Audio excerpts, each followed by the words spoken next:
சில சமயங்களில் இந்த நாட்களையும் விசுவாசிகள் சொல்லிடுறாங்க, நாங்கள் முன்னால் நல்லா தான் இருந்தோம், ரட்சிக்கப்படுறதுக்கு முன்னால், ஞானஸ்நானம் எடுக்கிறதுக்கு முன்னால் நாங்கள் நல்லா தான் இருந்தோம், என்றைக்கு இயேசு தான் தெய்வம், இயேசு தான் ஆண்டவர்னு சபைக்கு வந்தோமோ அன்னையிலேருந்து தான் சார் எங்களுக்கு கஷ்டம், அதுக்கு முன்னாலாம் நாங்கள் நல்லா சாப்பிட தான் செஞ்சோம், நல்லா தான் இருந்தோம்னு சொல்கிறவங்களும் இன்றைக்கி இருக்கிறாங்களோன்னு எனக்கு பயமாக இருக்குது. ஒரு வருஷம் சொல்லிட்டாதீங்க. நமக்கு அதனால தான் நமக்கு தீமை, அதனால தான் சாபம், அதனால தான் தலைமுறை சாபம். நம்முடைய பிதாக்களுடைய சாபம் போதும், இனி அப்படி நீங்கள் நினச்சி பின்வாங்கி போயிடாதீங்க.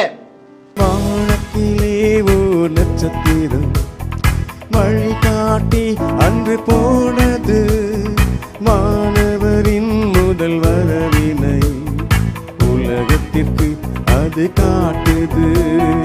வானத்திலே ஓர் நட்சத்திரம் வழிகாட்டி அன்று போனது, வானவரின் முதல் வரவினை உலகத்திற்கு அது காட்டுது.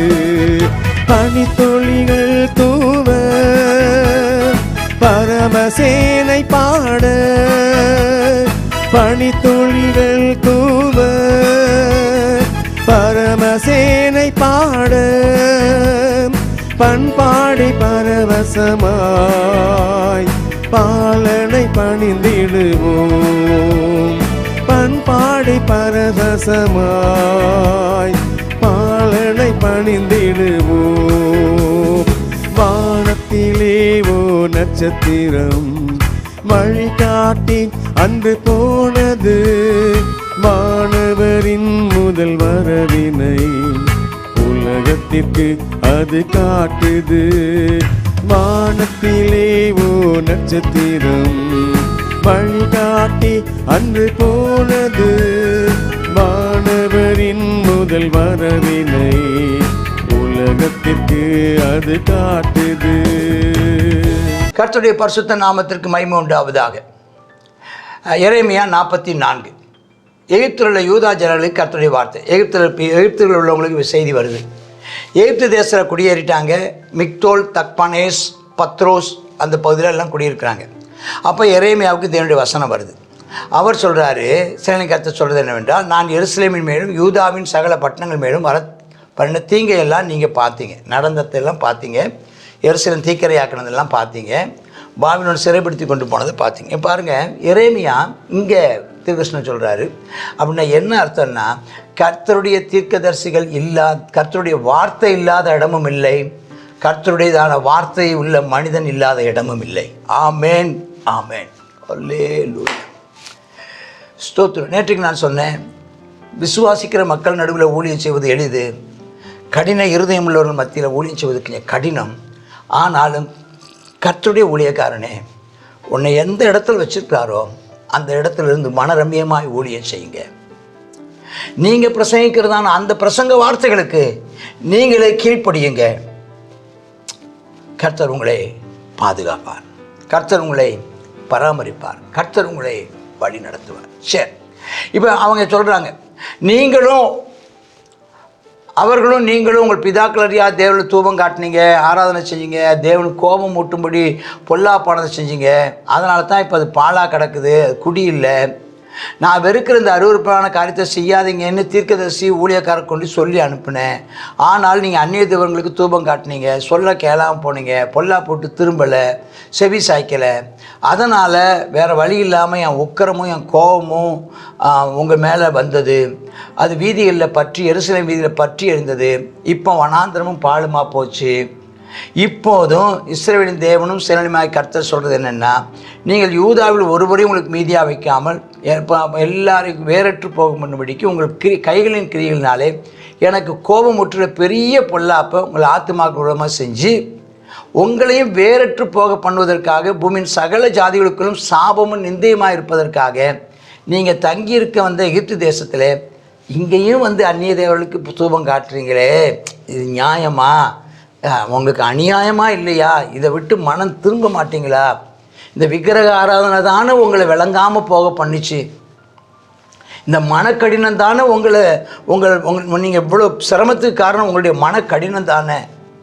உங்களுடையதான பெருமை தானே இவ்வளோத்துக்கும் காரணம். இப்போமாவது விட்டு மனம் திரும்ப மாட்டிங்களா? இவ்வளோ தூரம் அந்த இடத்த விட்டு உங்களுக்கு இவ்வளோ சோதனையும் இவ்வளோ வேதனையும் வந்ததுக்கு பிற்பாடும் இப்போவும் நீங்கள் அந்நிய தேவர்களுக்கு தூபம் காட்டுறீங்களே. யூதா தேசத்துலேயும் எருசலேம் இதுலேயும் உங்கள் பிதாக்கள் செய்த பொல்லாப்பு, அங்கே ஸ்திரீகள் செய்த பொல்லாப்பு, இதெல்லாம் நீங்கள் மறந்துட்டீங்களா? அவங்க இந்நாள் மட்டும் மனம் நொறுங்குண்டதும் இல்லை, பயப்படுறதும் இல்லை, நான் வைத்த வேதத்தை கட்டுப்படி நடக்கிறதும் இல்லை. ஆகையினால தீங்கு உண்டாகவும் சங்கரிக்கவும் ஆண்டவங்க முகத்தை திருப்பினாரு. எகிப்து தேசத்தில் தங்கும்படி வர தங்கள் முகத்தை திருப்பின மீதியான யூதரையும் நான் இப்போ வாரிக்கொள்வேன். அவங்க எகிப்து தேசத்தில் நிர்மூலமாவாங்க. சிறியவன் முதல் பெரியவன் வரைக்கும் பட்டயத்துக்கும் இறையாவாங்க, பஞ்சத்தால் சாவாங்க. இதுதான் நடக்க போகுது. நான் எருசலேமை தண்டித்தபடி எகிப்து தேசத்தில் வந்த உங்களை நான் தண்டிப்பேன். எகிப்து தேசத்தை தங்கவும் மறுபடியும் தங்கள் வாஞ்சித்திருக்கிற யூதா தேச குடியேறணும்னு சொல்லி திரும்ப போகவும் வேண்டுமென்று இங்கே வந்த மீதியான யூதரில் மீதியாக இருக்கிறவங்களும் தப்பி போவதில்லை. இப்போ மறுபடியும் தெரியாமல் வந்துட்டோம், திரும்பி போகிறோம் அப்படின்னு சொல்லிட்டு தப்பி போகணும்னு சொல்லிட்டு ஒரு அரைப்புள்ளி கமா போட்டுட்டு தப்பி போகிறவர்களாகிய மற்றவர்கள் ஒழிய அவர்கள் ஒருவரும் அங்கே திரும்புதல் என்று கற்று. அப்போ அதுலேயும் மனம் திரும்பி, ஐயோ நான் தெரியாமல் வந்துட்டேன்னு மனம் திரும்பினேன். அதில் எரேமியா இல்லை. அதில் என்னன்னு நான் போகிறேன்னு சொல்லி போகல. அது ஒரு எரேமியாவிடத்தில் கற்றுக்கொள்ள வேண்டிய ஒரு விஷயம். அவன் தொடர்ந்து மக்களோடு கூட இருக்க தீர்மானிக்கிறான். சரி, ஆமாம். அவன் என்ன தப்பி போகிறவர்களாகிய மற்றவர்கள் ஒழியன்னு என்ன அர்த்தம்னா, ஒரு குரூப், ஒரு சின்ன குரூப்பு அந்த வார்த்தைக்கு பயந்து எகிப்திலிருந்து தப்பி மறுபடியும் யூதா தேசத்தில் போய் தன்னை பிழைத்துக் கொள்கிறத பார்க்குறேன். அதாவது இது எதை போல் இருக்கிறது என்றால், பார்வோன் காலத்தில் ஆண்டவர் அழிவு வரும்னு சொல்லி அங்கே இப்போ மோசே மூலம் எச்சரிப்பு கொடுத்த போது மோசேன் யாருடைய எச்சரிப்பை கேட்டு தங்களுடைய மிருகங்களை வீட்டுக்கு அழைத்து கொண்டதான சில பார்வோனுடையதான ஊழியக்காரர்களும் இருந்தாங்க.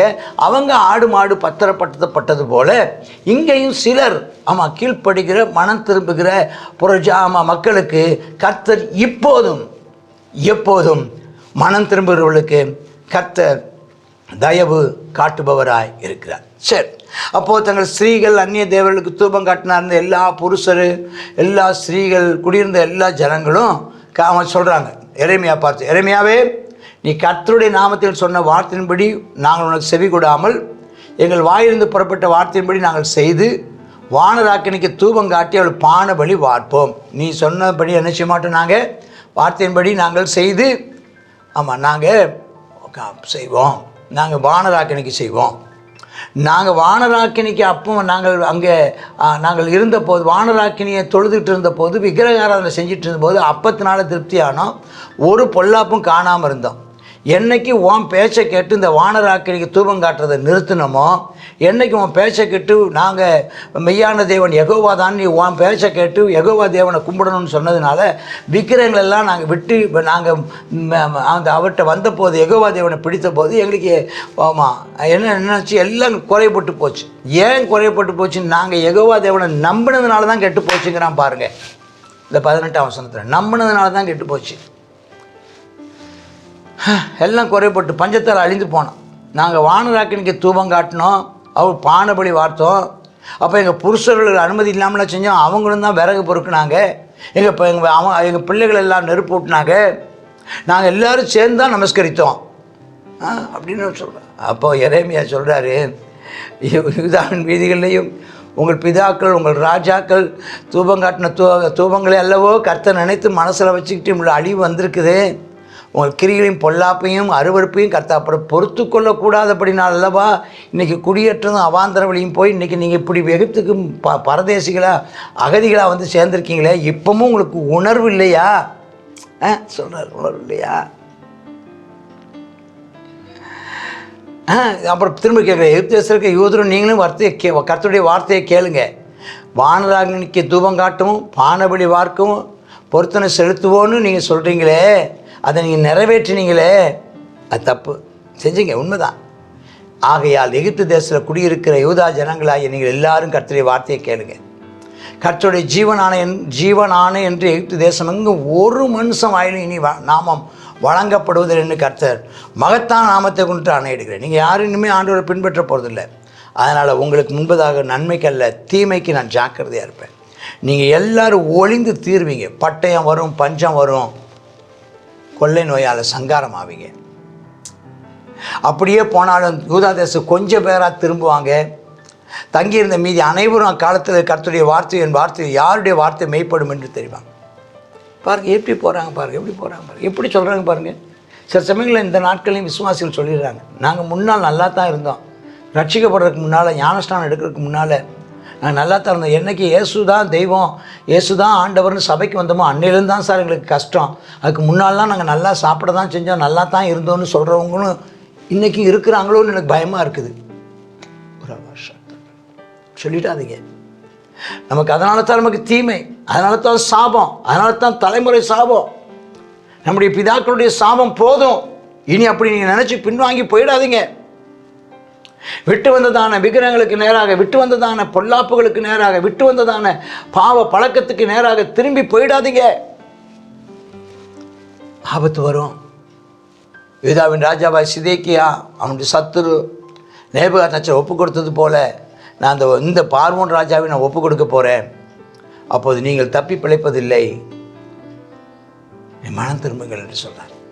இப்பவும் நீங்கள் விக்கிரகத்தை விட்டு, இப்பவும் பொல்லாப்பை விட்டு, இப்பவும் நீங்கள் அசுத்தங்களை விட்டு உங்களை வேறுபடுத்தி கொண்டு உங்களை புதுப்பித்து கொண்டால், மனம் திரும்பினால் ரட்சிக்கப்படுவீங்கன்னு சொல்லி எரேமியா காலத்தில் அந்த எகிப்திலே போய் தஞ்சம் புகுந்த அந்த மக்களுக்கு கர்த்தர் எச்சரிப்பின் செய்தியை எரேமியா மூலம் கொடுக்கிறார்.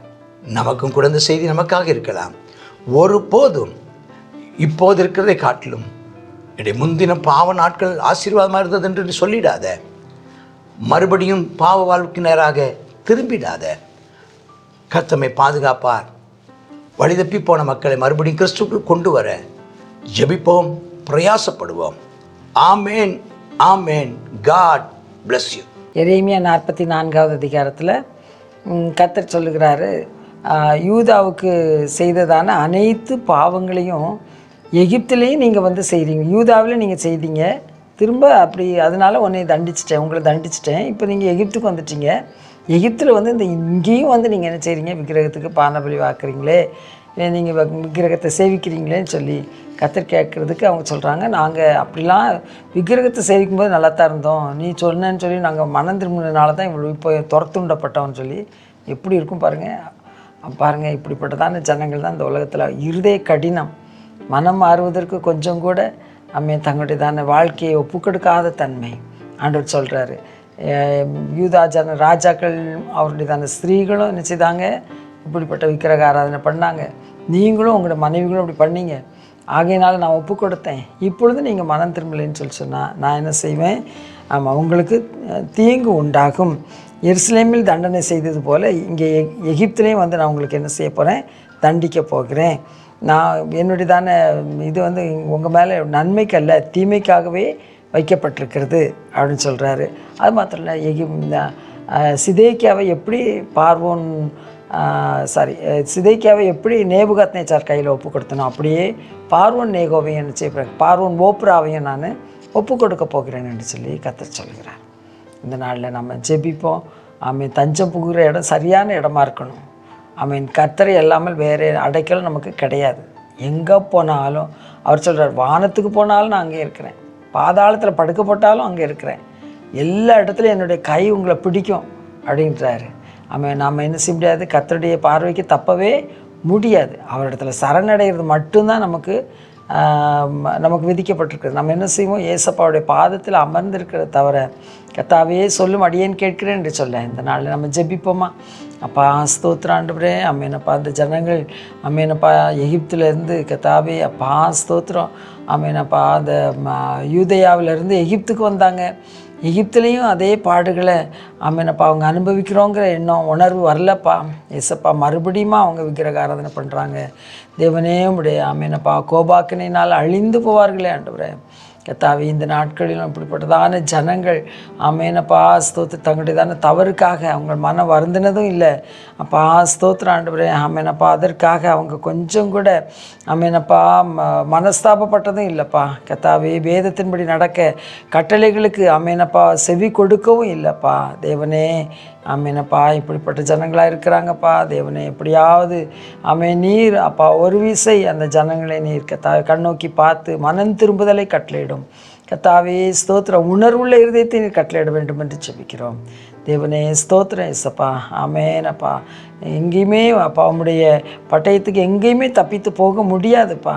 எல்லா இடத்துலையும் நீங்கள் இருக்கிறீங்கிறத கர்த்தாவே அவர்கள் உணர்ந்து கொண்டு உம்முடைய சமூகத்துக்கு வர தேவரே இந்த நாளில் நீர் அனுக்கிரகம் செய்தரல வேண்டும் என்று ஜெபிக்கிறோம். இயேசுவின் நாமத்தில் ஜெபிக்கிறோம் நல்ல பிதாவே. ஆமேன், ஆமேன்.